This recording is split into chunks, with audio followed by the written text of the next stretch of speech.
എന്റെ പ്രിയപ്പെട്ടവരെ, മഴ പെയ്യുന്ന സമയത്ത് ദുആയ്ക്ക് ഇജാബത്ത് ഉണ്ടാവും. ഇൻഷാ അല്ലാഹ്, അൽഹംദുലില്ലാഹ്. അല്ലാഹുവിനോട് റഹ്മത്ത് വേണ്ട എന്ന് പറയാൻ കഴിയില്ലല്ലോ. അപ്പൊ അതുകൊണ്ട് എഴുന്നേറ്റ് ഓടണ്ട. ഇൻഷാ അല്ലാഹ് ഇത്തിരി നേരം ഇവിടെ ഇരിക്കുക. അൽഹംദുലില്ലാഹ്. ഒന്നുമില്ലെങ്കിലും മഴയാണെങ്കിൽ നമുക്ക് ദുആ ചെയ്തിട്ടാണെങ്കിലും ഇൻഷാ അല്ലാഹ് അത് ഇത്തിരി നമ്മളെ സന്തോഷിപ്പിക്കാനാ. എഴുന്നേറ്റ് ഓടി എത്ര ഓടും? അല്ലാഹുവിന്റെ പ്രവാചകനോട് ചോദിക്കുന്നു, നബിയേ, ആരോ പുറത്തു നിന്ന് സലാം പറയുന്നു നബിയേ. നബി തങ്ങൾ ആ സ്വഹാബിയോട് പറയുകയാണ്, പോയി വാതിൽ തുറന്നിട്ട് ആ വാതിലിന്റെ പുറത്തു നിൽക്കുന്ന മനുഷ്യനോട് പറയണം, വഅബ്ശിറൂ ബിൽ ജന്ന. ആ വാതിലിന്റെ പുറത്ത് ആരാണോ നിൽക്കുന്നത് ആ മനുഷ്യനോട് പറയണം സ്വർഗത്തിലാണെന്ന്. അല്ലാഹുവിന്റെ പ്രവാചകൻ അവിടുത്തെ നാവ് കൊണ്ട് സ്വർഗത്തിലാണെന്ന് പറയാൻ പറഞ്ഞപ്പോ സ്വഹാബി ഓടുകയാണ്, ആരാണ് പടച്ചവന്? ആ സ്വർഗത്തിന്റെ അവകാശിയായ ഭാഗ്യവാനായ മനുഷ്യരാണ്. പടച്ചവനെ ചെന്ന് വാതിൽ തുറക്കുമ്പോ മഹാനായ സയ്യിദുനാ അബൂബക്കർ സിദ്ദീഖ്. അല്ലാഹുവേ, പടച്ചവനെ, റഹ്മാനായ റബ്ബേ, ഇവിടെ ഒരുമിച്ച് കൂടിയ ഞങ്ങളുടെ എല്ലാവരുടെയും ജീവിതത്തിൽ അറിഞ്ഞും അറിയാതെയും രഹസ്യമായും പരസ്യമായും ഞങ്ങൾ ചെയ്ത പാപങ്ങൾ മുഴുവനും നീ പുറത്തു തരണേ തമ്പുരാനെ. അല്ലാഹുവേ, നീ ഞങ്ങളോട് കരുണ കാണിക്കണേ റഹ്മാനെ. പടച്ചവനെ, 20 വർഷക്കാലമായി ഒരുപാട് നന്മകൾ ചെയ്യുന്ന പാവപ്പെട്ടവർക്ക് താങ്ങും തണലുമായി പ്രവർത്തിക്കുന്ന കൂട്ടായ്മയാണ് റഹ്മാനെ. അല്ലാഹുവേ, പടച്ചവനെ, അതിന്റെ പ്രവർത്തകന്മാർക്ക് നീ അർഹമായ പ്രതിഫലം നൽകണേ പടച്ചവനെ. എന്റെ പ്രിയപ്പെട്ട സഹോദരങ്ങളെ, മഹാനായ ആദരവായ പ്രവാചകൻ നബി മുഹമ്മദ് മുസ്തഫ സല്ലല്ലാഹു അലൈഹി വസല്ലം, അല്ലാഹുവിന്റെ പ്രവാചകൻ സല്ലല്ലാഹു അലൈഹി വസല്ലം തങ്ങളുടെ ജീവിത ചരിത്രം എടുത്തു വായിച്ചു നോക്കിയാൽ പ്രവാചകൻ ഏകാന്തനായിരിക്കുന്നത് അവിടെ നിന്ന് ഇഷ്ടപ്പെട്ടിരുന്നു. ഒറ്റയ്ക്ക് പ്രവാചകന് പല സ്ഥലങ്ങളിലും പോയി ഏകാന്തമായിരുന്ന അല്ലാഹുവിനെ സ്തുതിച്ചുകൊണ്ട് അവിടെ നിൽക്കുമായിരുന്നു. നബിതങ്ങൾ നമ്മൾ ഉംറയ്ക്ക് പോകുമ്പോൾ, ഹജ്ജിന് പോകുമ്പോൾ അല്ലാഹുവിന്റെ പ്രവാചകൻ സല്ലല്ലാഹു അലൈഹി വസല്ലമ തങ്ങൾ ഏകാന്തമായിരുന്ന ഗുഹ കാണാൻ, ആ വിശുദ്ധമായ ഖുർആൻ ഇറങ്ങിയ ഗുഹ കാണാൻ നമ്മൾ അതിന്റെ മുകളിലേക്ക് കയറി പോകുന്നവരാ. എന്റെ പ്രിയപ്പെട്ടവരെ, പ്രവാചകൻ നുബുവത്ത് കിട്ടിയതിനു ശേഷവും അങ്ങനെ ഇരിക്കുമായിരുന്നു എന്ന് ചരിത്രങ്ങൾ പഠിപ്പിക്കുകയാ. അല്ലാഹുവിന്റെ പ്രവാചകൻ സല്ലല്ലാഹു അലൈഹി വസല്ലമ തങ്ങൾ ഒരു ഈന്തപ്പന തോട്ടത്തിന്റെ ഉള്ളിലിരുന്നു കൊണ്ട് അല്ലാഹുവിനെ സ്മരിച്ചുകൊണ്ട് അല്ലാഹുവിനെ ദിക്ർ ചെയ്തുകൊണ്ട് ഏകാന്തനായ ഒരു ഈന്തപ്പന തോട്ടത്തിന്റെ അകത്തിരിക്കുകയാണ്. മഹാനായ അബൂ മൂസ അശ്അരി റളിയല്ലാഹു തആല അൻഹു, അല്ലാഹുവിന്റെ പ്രവാചകൻ സല്ലല്ലാഹു അലൈഹി വസല്ലമ തങ്ങൾ ഇരിക്കുന്ന ആ ഈന്തപ്പന തോട്ടത്തിന്റെ കാവൽക്കാരനായി അകത്തേക്ക് ആരും കയറിപ്പോയി പ്രവാചകനെ ശല്യം ചെയ്യാതിരിക്കാൻ കാവൽക്കാരനായിട്ട് ആ സ്വഹാബി ആ നബിതങ്ങൾ ഇരിക്കുന്ന തോട്ടത്തിന്റെ അകത്തിരിക്കുകയാണ്. അങ്ങനെ ഇരിക്കുമ്പോഴാണ് ആരോ ആ കാണുന്ന തോട്ടത്തിന്റെ കവാടത്തിന്റെ മുമ്പിൽ വന്ന് ആരോ സലാം പറയുന്നുണ്ട്. അകത്തേക്ക് കിടക്കാൻ ആരോ അനുവാദം ചോദിക്കുന്നുണ്ട്. ആരാണെന്നറിയില്ല. അല്ലാഹുവിന്റെ പ്രവാചകൻ സല്ലല്ലാഹു അലൈഹി വസല്ലമ തങ്ങളോട് ആ സ്വഹാബി എവിടെന്ന് പറയുന്നു, യാ റസൂലല്ലാഹ്, ആരോ വാതിലിന്റെ പുറത്തു വന്ന് നിന്നുകൊണ്ട് സലാം പറയുന്നു നബിയെ, അനുവാദം ചോദിക്കുന്നു നബിയെ. അല്ലാഹുവിന്റെ പ്രവാചകൻ സല്ലല്ലാഹു അലൈഹി വസല്ലമ തങ്ങൾ ആരാണെന്ന് നോക്കിയില്ല. നബി തങ്ങൾ അവിടെ നിന്ന് പറഞ്ഞ മറുപടി എന്തെന്നറിയുമോ? ആ വാതിൽ തുറക്കണം. കുഴപ്പമൊന്നുമില്ല, ഒരു 3 സ്വലാത്ത് പറഞ്ഞ എല്ലാവരും സല്ലല്ലാഹു അലാ മുഹമ്മദ് സല്ലല്ലാഹു അലൈഹി വസല്ലമ സല്ലല്ലാഹു അലാ മുഹമ്മദ് സല്ലല്ലാഹു അലൈഹി വസല്ലമ അല്ലാഹുമ്മ സല്ലി അലാ മുഹമ്മദ് യാ റബ്ബി സല്ലി അലൈഹി വസല്ലമ. അല്ലാഹുവേ, ഈ പറഞ്ഞ സ്വലാത്ത് നീ സ്വീകരിക്കണേ തമ്പുരാനെ. അല്ലാഹുവേ, ഈ സ്വലാത്തിന്റെ ബറക്കത്ത് കൊണ്ട് പടച്ചവനെ, മഴ പെയ്യൽ ഖൈറാണെങ്കിൽ നീ പെയ്യിപ്പിക്കണം പടച്ചവനെ. ഖൈറല്ലെങ്കിൽ അല്ലാഹുവേ, നീ കാലാവസ്ഥ അനുകൂലമാക്കി തരണേ തമ്പുരാനെ. കരുണക്കടലായ റബ്ബേ, ഈ ലോകത്ത് നീ ആരെയെല്ലാം ഇഷ്ടപ്പെടുന്നു അവരുടെ ബറക്കത്ത് കൊണ്ട് അല്ലാഹുവേ പടച്ചവനെ റബ്ബേ, നീ ഖൈറാക്കി തരണേ തമ്പുരാനെ. നിങ്ങളെല്ലാരും ഇരുന്ന്, പെണ്ണുങ്ങളൊക്കെ ഇരുന്ന് നനയല്ലേ. ഇൻഷാ അല്ലാഹ്, മഴയെന്ന് പറയുന്നത് അല്ലാഹുവിന്റെ അനുഗ്രഹമാണ്. എന്റെ പ്രിയപ്പെട്ടവരെ, മഴ പെയ്യുന്ന സമയത്ത് ദുആയ്ക്ക് ഇജാബത്തുണ്ടാവും ഇൻഷാ അല്ലാഹ്. അൽഹംദുലില്ലാഹ്. അല്ലാഹുവിനോട് റഹ്മത്ത് വേണ്ട എന്ന് പറയാൻ കഴിയില്ലല്ലോ. അപ്പൊ അതുകൊണ്ട് എഴുന്നേറ്റ് ഓടണ്ട ഇൻഷാ അല്ലാഹ്. ഇത്തിരി നേരം ഇവിടെ ഇരിക്കുക. അൽഹംദുലില്ലാഹ്. ഒന്നുമില്ലെങ്കിലും മഴയാണെങ്കിൽ നമുക്ക് ദുആ ചെയ്തിട്ടാണെങ്കിലും ഇൻഷാ അല്ലാഹ് അത് ഇത്തിരി നമ്മളെ സന്തോഷിപ്പിക്കാനാ. എഴുന്നേറ്റ് ഓടി എത്ര ഓടും, എത്ര ഓടാൻ കഴിയും. അതുകൊണ്ട് ഇൻഷാ അല്ലാഹ് കുറച്ചു നേരം അൽഹംദുലില്ലാഹ് ഒന്ന് നോക്കാം. പന്തലിടണ്ടേപ്പാ, പെണ്ണുങ്ങളൊക്കെ ഇതിന് നനയില്ല.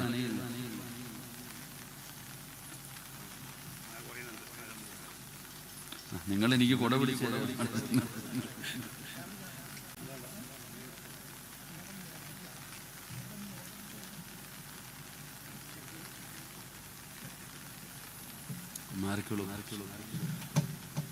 മഹാനായ അബൂ മൂസ അൽ-അശ്അരി റളിയല്ലാഹു തആല അൻഹു അല്ലാഹുവിന്റെ പ്രവാചകനോട് ചോദിക്കുന്നു, നബിയെ, ആരോ പുറത്തു നിന്ന് സലാം പറയുന്നു നബിയെ.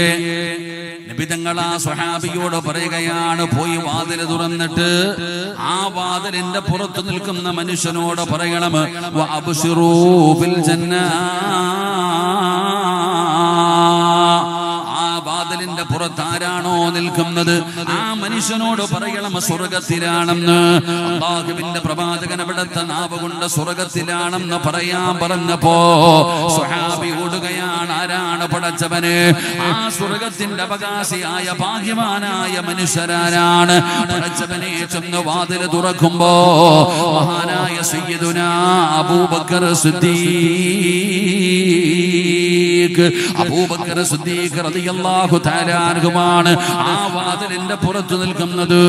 സ്വഹാബി അവിടെന്ന് പറഞ്ഞ, അബൂബക്കർ തങ്ങളെ, അല്ലാഹുവിന്റെ പ്രവാചകൻ അവിടെന്ന് പറഞ്ഞിരിക്കുന്നു അങ്ങ് സ്വർഗത്തിലാണെന്ന്. സന്തോഷ വാർത്ത പറഞ്ഞിരിക്കുകയാണ്. അബൂബക്കർ തങ്ങളോട് സന്തോഷ വാർത്ത പറയുകയാണ്. അതാ പടച്ചവനെ അതാ തോട്ടത്തിന്റെ അകത്തേക്ക് കടന്നു വന്നു. അല്ലാഹുവിന്റെ പ്രവാചകൻ സ്വല്ലല്ലാഹു അലൈഹി വസല്ലമ തങ്ങളുടെ ചാരത്ത് വന്ന് സംസാരിക്കുകയാണ്. അബൂബക്കർ തങ്ങൾ ഇറങ്ങിപ്പോയി. കുറച്ചു സമയം കഴിയുമ്പോ രണ്ടാമതും വാതിൽ ഒരു സലാം കേൾക്കുകയാണ്. അപ്പോഴും സ്വഹാബി നബി തങ്ങളോട് ചോദിച്ചു, നബിയേ, ആരോ വാതിലിന്റെ മുമ്പിൽ വന്ന് സലാം പറയുന്നു നബിയേ. അപ്പോഴും നബി തങ്ങൾ പറഞ്ഞു, ആ വാതിൽ തുറന്നിട്ട് പുറത്തു നിൽക്കുന്ന മനുഷ്യനോട് പറയണം, വബശിറുഹു ബിൽ ജന്ന. സ്വർഗത്തിലാണെന്ന് സന്തോഷ വാർത്ത പറയാൻ സ്വഹാബി രണ്ടാമതും ഓടുകയാണ്. ഓടിച്ചെന്ന് വാതില് തുറന്നു നോക്കുമ്പോ മഹാനായ സയ്യിദുനാ ഉമർ ഇബ്നുൽ ഖത്താബ്, ഉമർ തങ്ങളോടും അവിടുന്ന് സ്വർഗം കൊണ്ട് സന്തോഷ വാർത്ത പറയുകയാണ്. പടച്ച റബ്ബേ, ഉമർ തങ്ങളും നബി തങ്ങളുടെ ചാരത്ത് വന്നിരുന്ന് സംസാരിക്കുകയാണ്. ഉമർ തങ്ങൾ ഇറങ്ങിപ്പോയി. മൂന്നാമതും പടച്ചവനെ വാതിലിന്റെ ഭാഗത്തൊരു സലാം കേൾക്കുമ്പോ അല്ലാഹുവിന്റെ പ്രവാചകന്റെ മുമ്പിൽ ചെന്ന് സ്വഹാബി അനുവാദം ചോദിക്കുകയാണ്. അപ്പോൾ നബി തങ്ങൾ പറഞ്ഞു, ആ പുറത്തു നിൽക്കുന്ന മനുഷ്യനോട് പറയണം സ്വർഗത്തിന്റെ അവകാശിയാണെന്ന്. പക്ഷേ ഇത്തിരി കഷ്ടപ്പാടും ദുരിതങ്ങളും പ്രയാസങ്ങളും അനുഭവിക്കേണ്ടി വരും, അതുകൂടെ ഒന്ന് പറയണേ എന്ന് നബി തങ്ങൾ പറയുമ്പോ എന്റെ പ്രിയപ്പെട്ട സഹോദരങ്ങള്, സ്വഹാബി എന്നിട്ട് വാതിൽ തുറക്കുമ്പോ ആരാണ് പുറത്തു നിൽക്കുന്നത്? മഹാനായ സയ്യിദുനാ ഉസ്മാൻ ഇബ്നു അഫ്ഫാൻ. ഉസ്മാൻ റളിയല്ലാഹു തആല അൻഹു ഉസ്മാൻ തങ്ങളോട് വാതിൽ തുറന്നിട്ട് പറഞ്ഞു, ഉസ്മാനെ, നബി തങ്ങൾ പറഞ്ഞിട്ടുണ്ട് നിങ്ങൾ സ്വർഗത്തിലാണെന്ന്. പക്ഷേ ഇത്തിരി കഷ്ടപ്പാടും ദുരിതങ്ങളും പ്രയാസങ്ങളും അനുഭവിക്കേണ്ടി വരും. പടച്ചവനെ അതാ ഉസ്മാൻ തങ്ങളും നബി തങ്ങളുടെ ചാരത്തേക്ക് കടന്നു ചെല്ലുകയാണ്. എന്തിനാണ് ഞാൻ ഈ ചരിത്രം പറഞ്ഞതെന്നറിയോ? 3 പേരാണ് തോട്ടത്തിലേക്ക് കടന്നു വന്നത്. ഒന്ന് അബൂബക്കർ തങ്ങളാണ്, 2 ഉമർ തങ്ങളാണ്, 3 ഉസ്മാൻ തങ്ങളാണ്. ഈ 3 പേരോടും പടച്ചവനെ ആദ്യം വന്ന 2 പേരോട് പറഞ്ഞു സ്വർഗത്തിലാണെന്ന് പറയാൻ. മൂന്നാമത് വന്ന വ്യക്തിയോട് 2 പേരോടും പറയാത്ത ഒരു കാര്യം കൂടുതലായി നബി തങ്ങൾ പറയുകയാണ്. ഉസ്മാനിനോട് പറയണം ഇത്തിരി കഷ്ടപ്പാടും ദുരിതങ്ങളും പ്രയാസങ്ങളും അനുഭവിക്കേണ്ടി വരുമെന്ന്. എന്റെ പ്രിയപ്പെട്ട പെങ്ങളെ, 2 പേരോട് ആരോടും പറയാതെ ഉസ്മാൻ എന്ന് പറയുന്ന സ്വഹാബിയോട് മാത്രം അത് പറയാനുള്ള കാരണം എന്താണെന്നറിയോ? ഉസ്മാൻ റളിയല്ലാഹു തആല അൻഹുവിന്റെ ചരിത്രം പഠിക്കണമടോ. ഉസ്മാൻ തങ്ങളുടെ ചരിത്രം വായിച്ചു നോക്കണം. കണ്ണ് നിറഞ്ഞു പോകുന്ന ചരിത്രമാണ്. കരയാതെ വായിച്ചു തീർക്കാൻ കഴിയാത്ത ചരിത്രമാണ്. അർഹമർ റഹീമായ അല്ലാഹ് പടച്ചവനെ, നിന്റെ പരിശുദ്ധമായ ഖുർആൻ നെഞ്ചിലേക്ക് ചേർത്ത് പിടിച്ച് ലോകത്തോട് വിട പറഞ്ഞ സ്വഹാബിയാണ് ഉസ്മാൻ തങ്ങള്. റബ്ബേ, ആ ഉസ്മാൻ തങ്ങളുടെ ബറക്കത്ത് കൊണ്ട് പടച്ചവനെ ദുആയിക്ക് ഇജാബത്തുള്ള മജ്ലിസാക്കണേ അല്ലാഹ്. മഴയ്ക്കകത്ത് പടച്ചവനെ ഈ മഴ പെയ്യുമ്പോ എഴുന്നേറ്റ് ഓടാതെ അല്ലാഹുവേ നനഞ്ഞുകൊണ്ടിരിക്കുന്ന ഈ പ്രിയപ്പെട്ട ഉമ്മമാര്, സഹോദരിമാര്, അല്ലാഹുവേ ഈ പെയ്യുന്ന മഴത്തുള്ളിക്കകത്ത് ഞങ്ങളുടെ പാവങ്ങളെ കഴുകി ശുദ്ധമാക്കണേ അല്ലാഹ്. ഞങ്ങളുടെ പാവങ്ങളെ നീ കഴുകി കളയണേ അല്ലാഹ്. പടച്ചവനെ, ഏതെങ്കിലും മാരകമായ രോഗം, ക്യാൻസറോ ട്യൂമറോ കിഡ്നി രോഗമോ ലിവർ രോഗമോ, ഏതെങ്കിലും മാരകമായ രോഗത്തിന്റെ അണുക്കളെ ഞങ്ങളുടെ ശരീരത്തിലുണ്ടെങ്കിൽ ഈ വീഴുന്ന മഴത്തുള്ളിക്കകത്ത് ഞങ്ങളുടെ രോഗങ്ങളെ നീ കരിച്ച് കളയണേ അല്ലാഹ്. ശിഫയാക്കണേ അല്ലാഹ്, ശിഫയാക്കണേ അല്ലാഹ്. മഴ പെയ്യുന്നല്ലോ, അപ്പൊ പാവങ്ങൾ ഇരുന്ന് ഒതുങ്ങിയിരിക്കാനുള്ള സൗകര്യമൊന്നും ഇല്ലേ? ഇപ്പൊ ഒരു കസേര എടുത്ത് തലയെ പിടിച്ചപ്പോ നനയേണ്ടായിരുന്നു. സംഘാടകർ സഹോദരിമാര്, 2 കസേര ഉള്ളവര്, കുടയുള്ളവര് കുട എടുത്തോ, അല്ലെങ്കിൽ ഒരു കസേരയെങ്കിലും എടുത്ത് തലയെ വെക്കുക, നനയില്ല ഇൻഷാ അല്ലാഹ്.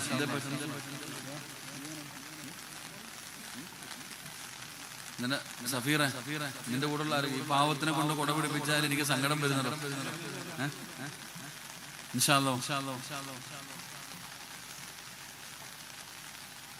സഹോദരിമാരൊക്കെ നനയുന്ന കാണുമ്പോൾ എനിക്ക് തന്നെ സങ്കടം വരാം. ഇരിക്കാൻ ഒരു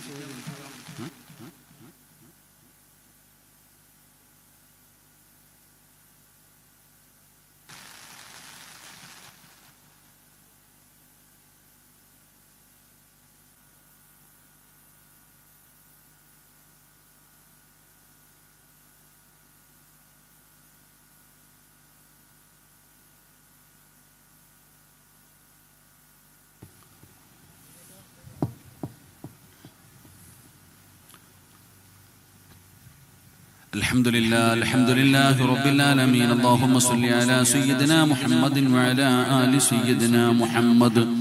اللهم انزله المقعد المقرب عندك يوم القيامة. اللهم احسن عاقبتنا في الأمور كلها واجرنا من خزي الدنيا وعذاب الآخرة. رحم رحيما يا كرنا كدلايا ملك الجباراയ ദയാലുവായ കാരുണ്യത്തിന്റെ കടലായ പടച്ച റബ്ബേ, ഞങ്ങളുടെ ഒരുമിച്ച് കൂടല്ല നീ കബൂലാക്കണേ അല്ലാഹ്. അല്ലാഹുവേ പടച്ചവനെ, റഹ്മാനായ റബ്ബേ, ഇവിടെ ഒരുമിച്ച് കൂടിയ ഞങ്ങളുടെ എല്ലാവരുടെയും ജീവിതത്തിൽ അറിഞ്ഞും അറിയാതെയും രഹസ്യമായും പരസ്യമായും ഞങ്ങൾ ചെയ്ത പാപങ്ങൾ മുഴുവനും നീ പുറത്തു തരണേ തമ്പുരാനെ. അല്ലാഹുവേ, നീ ഞങ്ങളോട് കരുണ കാണിക്കണേ റഹ്മാനെ. പടച്ചവനെ, 20 വർഷക്കാലമായി ഒരുപാട് നന്മകൾ ചെയ്യുന്ന പാവപ്പെട്ടവർക്ക് താങ്ങും തണലുമായി പ്രവർത്തിക്കുന്ന കൂട്ടായ്മയാണ് റഹ്മാനെ. അല്ലാഹുവേ പടച്ചവനെ, അതിന്റെ പ്രവർത്തകന്മാർക്ക് നീ അർഹമായ പ്രതിഫലം നൽകണേ പടച്ചവനെ. നീ അവരോട് കരുണ കാണിക്കണേ അല്ലാഹ്, നീ അവരോട് ദയ കാണിക്കണേ അല്ലാഹ്. അല്ലാഹുവേ പടച്ചവനെ, മഴയെന്ന് പറയുന്നത് നിന്റെ റഹ്മത്താണ്, നിന്റെ അനുഗ്രഹമാണ് പടച്ചവനെ. വേണ്ട എന്ന് ഞങ്ങൾ പറയുന്നില്ല റബ്ബേ. അല്ലാഹുവേ, കുറച്ചു സമയത്തേക്ക് നീ കാലാവസ്ഥ ഒന്ന് അനുകൂലമാക്കി തരണേ തമ്പുരാനെ. അല്ലാഹുവേ, മഴ പെയ്യലാണ് ഖൈറെങ്കിൽ പടച്ചവനെ ഞങ്ങൾക്ക് വിരോധമില്ല റബ്ബേ. അല്ലാഹുവേ, മഴ പെയ്യുന്ന സമയത്ത് ദുആയിക്ക് ഇജാബത്തുണ്ടെന്ന് മുത്തുനബി പഠിപ്പിച്ചിട്ടുണ്ട് റഹ്മാനെ. അല്ലാഹുവേ, ഈ സഹോദരങ്ങൾ, ഈ സഹോദരിമാര് ഈ മഴയ്ക്കകത്തിരുന്ന് നനയുന്നു റഹ്മാനെ. അല്ലാഹ്, സർവ്വപാപങ്ങളും നീ കഴുകിക്കളയണേ അല്ലാഹ്. സർവ്വപാപങ്ങളും നീ കഴുകിക്കളയണേ അല്ലാ. ഈ മഴ പെയ്തപ്പോൾ അവർ എഴുന്നേറ്റ് ഓടിയില്ല തമ്പുരാന്. ഇത് ഇൽമിന്റെ മജ്ലിസാണ്, ഇത് ദുനിയാവിലെ സ്വർഗ്ഗമാണ്. മക്കള് ഒരുപാട് ചെറുപ്പക്കാര് ഇതിനു വേണ്ടി കഷ്ടപ്പെടുന്നു റബ്ബേ. ആ മക്കൾക്ക് നീ സ്വർഗം കൊടുക്കണേ അല്ലാ. അവരെ പരലോകത്തിട്ട് നീ കഷ്ടപ്പെടുത്തല്ലേ അല്ലാ. ആരാണോ ഭക്ഷണത്തിന് വേണ്ടി സദഖ ചെയ്തവർ, നീ അവർക്ക് സ്വർഗത്തിന്റെ ഭക്ഷണം കൊടുക്കണേ തമ്പുരാന്. ആരെല്ലാം ഈ മജ്ലിസിൽ നിന്ന് അത് വാങ്ങിക്കൊണ്ട് പോകുന്നുണ്ടോ റബ്ബേ, അത് മരുന്നാക്കണേ അല്ലാ. അത് മരുന്നാക്കണേ അല്ലാ. അത് മരുന്നാക്കണേ അല്ലാ. ആരെല്ലാം അത് കഴിക്കുന്നുണ്ടോ അവരുടെ ശരീരത്തിൽ ഏതെങ്കിലും മാരകമായ രോഗത്തിന്റെ അണുക്കളുണ്ടോ റഹ്മാനായ അല്ലാ, നീ കരിച്ചു കളയണേ അല്ലാ. നീ കരിച്ചു കളയണേ അല്ലാ. പടച്ചവനെ ഹാജിക്ക് നീ ആഫിയത്തുള്ള ദീർഘായുസ് കൊടുക്കണേ അല്ലാ. ഈ മക്കൾക്ക് താങ്ങമ തടലുമായി നിൽക്കുന്ന മനുഷ്യനാട് ആഫിയത്തും ദീർഘായുസും നല്ല മരണം കൊടുത്ത് അനുഗ്രഹിക്കണേ തമ്പുരാന്. ഈ പരിപാടിയുടെ വിജയത്തിനു വേണ്ടി പരിശ്രമിച്ചവർക്ക് നീ സ്വർഗം കൊടുക്കണേ തമ്പുരാന്. നീക്ക് സെറ്റിന്റെ പ്രവർത്തകർ അനുഗ്രഹിക്കണേ അല്ലാ. ക്യാമറയുടെ പ്രവർത്തകർ അനുഗ്രഹിക്കണേ അല്ലാ. ആരെല്ലാം ഇത് കേട്ടുകൊണ്ട് ആമീൻ പറയുന്നുണ്ടോ അവരുടെ ആഖിബത്ത് നന്നാക്കണേ അല്ലാ. പടച്ച റബ്ബേ, അല്ലാഹുവേ, ഈ സ്ഥലം കൊടുത്തവർ, സൗകര്യം ചെയ്തവർ എല്ലാവരെയും നീ അനുഗ്രഹിക്കണേ പടച്ചവര്. ഒരു വർഷക്കാലം നീണ്ടു നിൽക്കുന്ന പ്രവർത്തനങ്ങൾക്ക് തുടക്കം കുറിച്ചിരിക്കുകയാണ്. 5 വീട് വെച്ച് കൊടുക്കണം, 5 പെൺമക്കളുടെ വിവാഹം. പടച്ചവനെ, ഒരുപാട് സ്വപ്നങ്ങളാണ് തമ്പുരാന്. എല്ലാം നല്ല കാര്യമാണ് തമ്പുരാന്. ഒരു മുടക്കവും വരുത്തല്ല റബ്ബേ. എല്ലാ വഴികളും നീ തുറന്നു കൊടുക്കണേ തമ്പുരാന്. അല്ലാഹുവേ, എന്റെ കൂടെ വന്ന സഹോദരങ്ങളെ നീ അനുഗ്രഹിക്കണേ അല്ലാ. ഭക്ഷണം തന്ന കുടുംബം നീ സ്വർഗ്ഗത്തിലെ ഭക്ഷണം കൊടുക്കണേ അല്ലാ. ഹൗദുൽ കൗസർ കുടിപ്പിക്കണേ അല്ലാ. അല്ലാഹുവേ, ആരെല്ലാം ഈ മജ്ലിസിൽ ഈ മഴയ്ക്കകത്ത് ഇവിടെ വന്നിരുന്ന് വരുണ്ടോ കാരുണ്യവാനായ അല്ലാ, കരുണക്കടലായ അല്ലാ, മരിക്കുന്നതിന് മുമ്പ് ഹജ്ജും ഉംറയും സിയാറത്തും ചെയ്യാൻ നീ ഭാഗ്യം കൊടുക്കണേ തമ്പുരാന്. നീ ഭാഗ്യം കൊടുക്കണേ തമ്പുരാന്. ഈ മജ്ലിസ് അതിനൊരു സബബാക്കണേ അല്ലാ. അല്ലാഹു സുബ്ഹാനഹു വ തആല ഈ മജ്ലിസ് ദുആയിക്ക് ഇജാബത്തുള്ള ഒരു മജ്ലിസായി അല്ലാഹു കബൂലാക്കുമാറാകട്ടെ. എല്ലാവരും അവിടെ തന്നെ ഇരിക്കുക. ഇൻഷാ അല്ലാഹ് നിങ്ങൾക്ക് എല്ലാവർക്കും വേണ്ടി ഞാൻ വരുമ്പോൾ കുട്ടികൾ നിങ്ങൾക്ക് വേണ്ടിയുള്ള ഭക്ഷണം തയ്യാറാക്കിയിട്ടുണ്ട്. ഇൻഷാ അല്ലാഹ് അൽഹംദുലില്ലാഹ്. അത് കഴിഞ്ഞ് ഇൻഷാ അല്ലാഹ് നമുക്ക് സ്വലാത്ത് പറഞ്ഞ് പിരിയ. എല്ലാവരും ഇൻഷാ അല്ലാഹ് എന്തായാലും വന്നതല്ലേ, ഞാൻ ഇത്രയും ദൂരം സഞ്ചരിച്ച് ഇൻഷാ അല്ലാഹ് ഞാനും എൻ്റെ കുടുംബവും അൽഹംദുലില്ലാഹ് അടുത്ത ആഴ്ച ഹജ്ജിന് പോകുകയാണ്. അല്ലാഹു സുബ്ഹാനഹു വ തആല മഖ്ബൂലും മബ്റൂറുമായ ഹജ്ജും ഉംറയും സിയാറത്തും ചെയ്യാൻ അല്ലാഹു ഭാഗ്യം തരുമാറാകട്ടെ. എൻ്റെ പ്രിയപ്പെട്ട സഹോദരങ്ങളെ മുഅ്മിനീങ്ങളെ എല്ലാവരും ഒന്നിരിക്കും. ഇൻഷാ അല്ലാഹ് എന്തായാലും നനഞ്ഞു, ഇനി ഓടിയാലും നനയും. അതുകൊണ്ട് ഇൻഷാ അല്ലാഹ് അൽഹംദുലില്ലാഹ് ഒരൊറ്റ നന്മ പഠിച്ചിട്ട് നമുക്ക് പിരിയാം. അല്ലാഹു ഭാഗ്യം തരുമാറാകട്ടെ. മഹാനായ സയ്യിദുനാ ഉസ്മാൻ ഇബ്നു അഫ്ഫാൻ റളിയല്ലാഹു തആല അൻഹു, ആ സ്വഹാബിയുടെ ചരിത്രം വായിച്ച എല്ലാവരും കരഞ്ഞു പോകുന്ന ചരിത്രമാണ്. ആ സ്വഹാബിയുടെ ജീവിതത്തിൽ നിന്ന് നമുക്ക് പഠിക്കാൻ കഴിയുന്ന ഒരു ഗുണപാഠം ഞാൻ പറഞ്ഞു തരാം. ആ സ്വഹാബിയുടെ ജീവിതത്തിൽ നിന്ന് നമുക്ക് പഠിക്കാൻ കഴിയുന്ന ഒരു ഗുണപാഠം, എന്റെ പ്രിയപ്പെട്ട സഹോദരങ്ങളെ, മഹാനായ സയ്യിദുനാ ഉസ്മാൻ ഇബ്നു അഫ്ഫാൻ റളിയല്ലാഹു തആല അൻഹുവിന്റെ ഏറ്റവും വലിയ പ്രത്യേകത പടച്ച റബ്ബിനെ വല്ലാത്ത ഭയമായിരുന്നു. പടച്ച റബ്ബിനെ വല്ലാത്ത പേടിയാ. ഉസ്മാൻ റളിയല്ലാഹു തആല അൻഹുവിന് അല്ലാഹുവിനെ വല്ലാത്ത ഭയമായി. എപ്പോഴും കരയും. എന്തു പറയുമ്പോഴും ഉസ്മാൻ തങ്ങൾ വല്ലാത്ത കരച്ചല. എന്റെ പ്രിയപ്പെട്ട പെങ്ങളെ, ഉസ്മാൻ തങ്ങളുടെ ചരിത്രം എടുത്ത് വായിച്ചു നോക്ക്. ഖബർ കണ്ടാൽ, ഖബറിനെ കുറിച്ച് പറയുന്നത് കേട്ടാൽ വല്ലാത്ത കരച്ചലാണ്. ഉസ്മാൻ തങ്ങൾക്ക് ഖബർ എന്ന് പറയുന്നത് വല്ലാത്ത പേടിയാണ്. ഖബറിനെ കുറിച്ച് പറയുമ്പോൾ വല്ലാതെ കരയുമായിരുന്നു. ഖബർ കണ്ടാ കരയുമായിരുന്നു. എന്റെ പ്രിയപ്പെട്ട സഹോദരങ്ങളെ, ഉസ്മാൻ തങ്ങളോട് സ്വഹാബത്ത് ചോദിച്ചു, എന്തേ തങ്ങള് നരകം പറയുമ്പോ ഇതുപോലെ കരയാറില്ലല്ലോ, നരകം പറയുമ്പോ ഇതുപോലെ കരയാറില്ലല്ലോ, മരണം പറയുമ്പോ ഇതുപോലെ കരയാറില്ലല്ലോ. അല്ലാഹുവിന്റെ ഭയാനകമായ അദാബുകളെ കുറിച്ച്, മഹ്ശറയെ കുറിച്ച്, സിറാത്തിനെ കുറിച്ച്, മീസാനിനെ കുറിച്ച് പറയുമ്പോൾ അങ്ങ് ഇതുപോലെ കരയാറില്ലല്ലോ. എന്തുകൊണ്ടാണ് ഖബറിനെ കുറിച്ച് പറയുന്ന സമയത്ത് വല്ലാതെ കരയുന്നത്? ഖബർ കാണുമ്പോ താടിരോമത്തിലൂടെ കണ്ണുനീരൊഴുകുന്നല്ലോ. ഇതുപോലെ കരയുന്നത് എന്തിനാണെന്ന് ചോദിച്ചപ്പോ പെങ്ങളെ ഉസ്മാൻ റളിയല്ലാഹു തആല അൻഹു പറഞ്ഞ മറുപടി എന്തെന്നറിയോ? അതാ എന്റെ പ്രിയപ്പെട്ട പെങ്ങളോട് പറയുന്നു, നിനക്ക് ഒറ്റയ്ക്ക് ജീവിച്ച് ശീലമില്ല പെങ്ങള്. എവിടെ നോക്കിയാലും നിന്റെ കൂടെയാണാണല്ലോ. വാപ്പ കൂടെയുണ്ട്, ഉമ്മ കൂടെയുണ്ട്, ഭർത്താവ് കൂടെയുണ്ട്, കൂടപ്പറപ്പ് കൂടെയുണ്ട്, കുടുംബക്കാര് കൂടെയുണ്ട്. എവിടെ പോയാലും നമ്മുടെ കൂടെ ആടാണ്. നമ്മൾ നാളെ മരിച്ചു മസ്റയിലേക്ക് കടന്നു പോകുമ്പോൾ ആ മസ്റയിൽ ഞാനും നീയും മാത്രമല്ല, കോടാനുകോടി ജനങ്ങൾ അവിടെ നിൽക്കുന്നുണ്ട്. അല്ലാഹു നിനക്ക് സ്വർഗം തന്നാൽ സ്വർഗത്തിലും നീ ഒറ്റയ്ക്കല്ല. അല്ലാഹു നരകത്തിലിട്ടാൽ നരകത്തിലും ഒറ്റയ്ക്കല്ല. എവിടെ ചെന്നാലും നമ്മുടെ കൂടെ ആളുണ്ട്. എവിടെ ചെന്നാലും നമ്മുടെ കൂടെ ആളുണ്ട്. എന്നാ നമ്മൾ ഒറ്റയ്ക്ക് പോയി കിടക്കുന്ന ഒരേ ഒരു സ്ഥലമേ ഉള്ളൂ. നമ്മളവിടെ ഒറ്റയ്ക്കാണ് പോയി കിടക്കുന്നത്. ആ കിടക്കേണ്ട സ്ഥലം ഏതെന്നറിയോ? പള്ളിപ്പറമ്പിലാറടി മണ്ണിനകത്താ. എല്ലാവരും പള്ളിപ്പറമ്പിലെ ഖബറിന്റെ ചാരത്തു വരികയാണ്. പിടിമണ്ണ് വാരിയിടുകയാണ്, പിടിമണ്ണ് വാരിയിടുകയാണ്. അസ്സലാമു അലൈക്കും യാ ദാറ ഖൗമുൽ മുഅ്മിനീൻ വ ഇന്നാ ഇൻഷാ അല്ലാഹു ബികും ലാഹിഖൂൻ. എല്ലാവരും അവിടെ വരെ വരൂ, എല്ലാവരും അവിടെ വരെ വരൂ. എല്ലാവരും സലാം പറഞ്ഞ് പിരിഞ്ഞു പോവുകയാണ്. ഈ വാപ്പാ നീ അവിടെ ഒറ്റയ്ക്കാണ്, ഒരാളും നിന്റെ കൂടെ വരില്ല. അവിടെ നീ ഏകാന്തനായി പോയി കിടക്കേണ്ട ഒരു സ്ഥലമാണ്. പടച്ചവനെ, ആ ഒറ്റയ്ക്ക് ഖിയാമത്ത് നാൾ വരെ കിടക്കേണ്ട സ്ഥലമാണ് ഖബർ. മഹാനായ ഉസ്മാൻ തങ്ങളുടെ സ്വഹാബത്തിനോട് പറഞ്ഞതെന്തെന്നറിയോ? അൽ ഖബറു അവ്വലു മൻസിലിൻ മിൻ മനാസിലിൽ ആഖിറ. ആ ഖബറിനകത്ത് ഏതെങ്കിലും ഒരു മനുഷ്യനെ രക്ഷപ്പെട്ടു കഴിഞ്ഞാൽ ബാക്കിയുള്ള സ്ഥലങ്ങൾ മുഴുവനും രക്ഷപ്പെടുകയാണ്.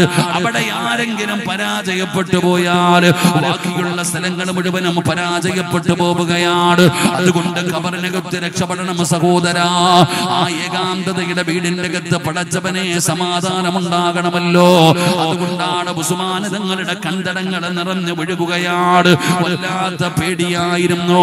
അല്ലാഹുവിനെ ഭയന്ന് ജീവിച്ച ഒരു മനുഷ്യനാണ് സയ്യിദുനാ ഉസ്മാൻ ഇബ്നു അഫ്ഫാൻ റളിയല്ലാഹു തആല അൻഹു എന്ന ചരിത്രം പറയുമ്പോ എന്റെ പ്രിയപ്പെട്ടവരെ, നമ്മളിൽ ആർക്കാ അല്ലാഹുവിനെ പേടിയുള്ളത്? നമുക്ക് അല്ലാഹുവിനെ പേടിയില്ലടോ. തെറ്റു ചെയ്യാൻ ഭയമില്ലടോ. പരസ്യമായി എന്ത് തോന്നിവാസവും കാണിക്കാൻ നമ്മൾ തയ്യാറാവുകയാണ്. നമുക്കൊരു ഭയമില്ല. അല്ലാഹ് കാണുന്നുണ്ട്.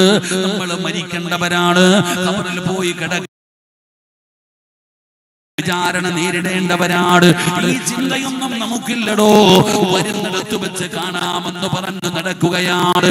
എല്ലാവരും പറയുന്നത് ജീവിതം ആസ്വദിക്കാനുള്ളതാണെന്ന്. പെങ്ങളെ, ആരാ പറഞ്ഞത് ജീവിതം ആസ്വദിക്കാനുള്ളതാണെന്ന്? അടിച്ചു പൊളിക്കാനുള്ളതാണെന്ന്? എന്റെ പ്രിയപ്പെട്ട ചെറുപ്പക്കാരാ, മക്കളെ, അല്ലാഹുവിനെ ഭയന്ന് ജീവിക്കടാ. ഇവിടെ ഉദ്ഘാടനം ചെയ്ത ബഹുമാനായ മിസ്ബാഹി ഉസ്താദ് അവസാനമായിട്ട് ഓതിയ ഒരായത്തേതാ? വലിമൻ ഖാഫ മഖാമ റബ്ബിഹി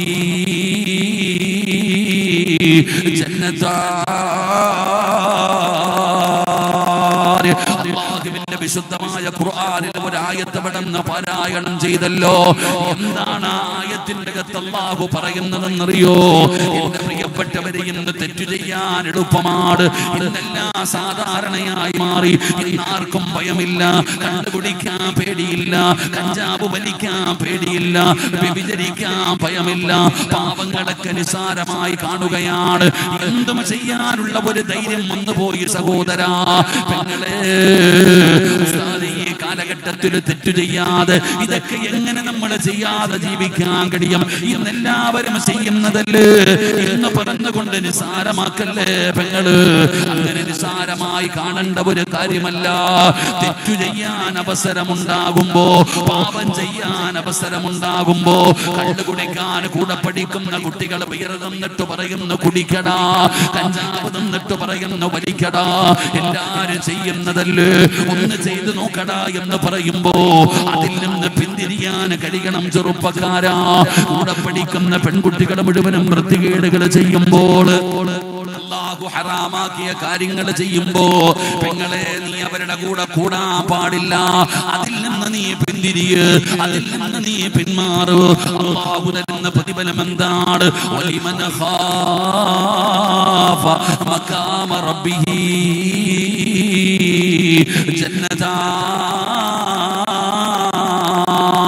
ഒരാൾക്ക് 2 സ്വർഗം അല്ലാഹു ഓഫർ ചെയ്യുകയാ. ഒരാൾക്ക് 2 സ്വർഗം അല്ലാഹു ഓഫർ ചെയ്യുകയാ. 2 സ്വർഗം അല്ലാഹു തരുമെന്ന് പറയുകയാണ്. ഹജ്ജ് ചെയ്തവനല്ല, ഉംറ ചെയ്തവനല്ല, ഖുർആൻ പഠിച്ചവനല്ല, പള്ളി കെട്ടിക്കൊടുത്തവനല്ല, വഅദ് പറഞ്ഞവനല്ല, സദഖ ചെയ്തവനല്ല, നോമ്പ് പിടിച്ചവനല്ല. തന്റെ പ്രിയപ്പെട്ടവരെ പിന്നെ ആർക്കാണ് അല്ലാഹു 2 സ്വർഗം കൊടുക്കാമെന്ന് പറയുന്നത്? തെറ്റു ചെയ്യാൻ അവസരം കിട്ടുമ്പോ, പാപം ചെയ്യാൻ അവസരമുണ്ടാകുമ്പോ, വലിമൻ ഖാഫ മഖാമ റബ്ബിഹി ജന്നതാൻ. എനിക്ക് പടച്ചവനെ പേടിയാ, എനിക്ക് അല്ലാഹുവിനെ പേടിയാ എന്ന് പറഞ്ഞുകൊണ്ട് പാപം ചെയ്യാൻ അവസരമുണ്ടാകുമ്പോ, എന്റെ പ്രിയപ്പെട്ട പെങ്ങള്, മഹാനായ സയ്യിദുനാ ഉമർ ഇബ്നുൽ ഖത്താബ്, ഉമർ തങ്ങളുടെ കാലഘട്ടത്തില് പടച്ചവനെ ഒരു ചെറുപ്പക്കാരൻ ഉമർ തങ്ങൾക്ക് വല്ലാത്ത ഇഷ്ടമായിരുന്നു.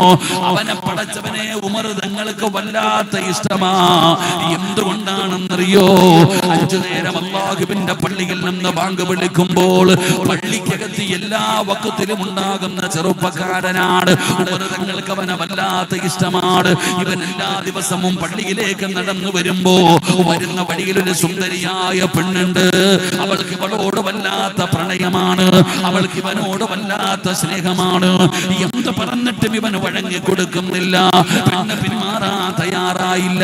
ഒരു ദിവസം ഈ ചെറുപ്പക്കാരൻ ഒറ്റയ്ക്ക് പള്ളിയിലേക്ക് നടന്നു വരുമ്പോ, നിസ്കാരം കഴിഞ്ഞ് വീട്ടിലേക്ക് മടങ്ങി പോകുമ്പോ, ഈന്തപ്പന മരങ്ങളുടെ നടുവിൽ ഒളിച്ചിരിക്കുകയാണ്. ഈ പെണ്ണവനെ കേറി കെട്ടിപ്പിടിക്കുകയാണ്, തന്റെ മാറിടത്തിലേക്ക് ചേർത്ത് പിടിക്കുകയാണ്, ചുടുചുംബനം കൊടുക്കുകയാണ്. എന്നിട്ട് ആ പെണ്ണ് യാചിക്കുന്നു, എനിക്ക് നിന്നെ വല്ലാത്ത ഇഷ്ടമാ, എന്നോട് വല്ലാത്ത സ്നേഹമാ, എന്റെ ആഗ്രഹമൊന്ന് സാധിപ്പിച്ചുതാ, എന്റെ ആഗ്രഹമൊന്ന് സാധിപ്പിച്ചുതാ. പടച്ചവനെ, ചെറുപ്പക്കാരന്റെ കൈകാലുകൾ വിറയ്ക്കുകയാണ്, കണ്ടനങ്ങൾ നിറയുകയാണ്. അല്ലാഹുവേ, എന്റെ ശരീരത്തിൽ ഒരു പെണ്ണ് തൊട്ടല്ലോ അല്ലാ, ഞാൻ വ്യഭിചരിച്ചല്ലോ അല്ലാ, ഞാനിനി നരകത്തിലാണല്ലോ. ആ ചെറുപ്പക്കാരൻ നിലവിളിച്ചുകൊണ്ട് ബോധം കെട്ട് താഴെ വീഴുകയാണ്. പെണ്ണ് നിലവിളിച്ചുകൊണ്ട് താഴെ വീണപ്പോ ആ പെണ്ണ് ഓടി രക്ഷപ്പെടുകയാണ്. ചെറുപ്പക്കാരൻ വഴിയോരത്ത് കിടക്കുകയാണ്. ആരോ കണ്ടിയെടുത്തുകൊണ്ട് വീട്ടിലേക്ക് കൊണ്ടുചെന്നോ. ബോധം തിരിച്ചു വന്നപ്പോ പ്രായം ചെന്ന വാപ്പ ചോദിക്കുന്നു, മോനെ എന്ത് പറ്റികടാ പൊന്നുമോനെ? വാപ്പാ, ഖസറത് ദുനിയാ വൽ ആഖിറ, എന്റെ ദുനിയാവും ആഖിറവും, എന്റെ ദുനിയാവും ആഖിറവും നഷ്ടപ്പെട്ടു പോയി വാപ്പാ. ഞാൻ വ്യഭിചരിച്ചു വാപ്പാ, എന്റെ ശരീരത്തിൽ ഒരു പെണ്ണ് കയറി പിടിച്ചു വാപ്പാ. പൊന്നാര മകന് നടന്ന സംഭവങ്ങൾ മുഴുവനും പറയുകയാണ്. വാപ്പ പറഞ്ഞു, കരയരുത് പൊന്നുമോനെ, എന്റെ പൊന്നുമോന് കരയ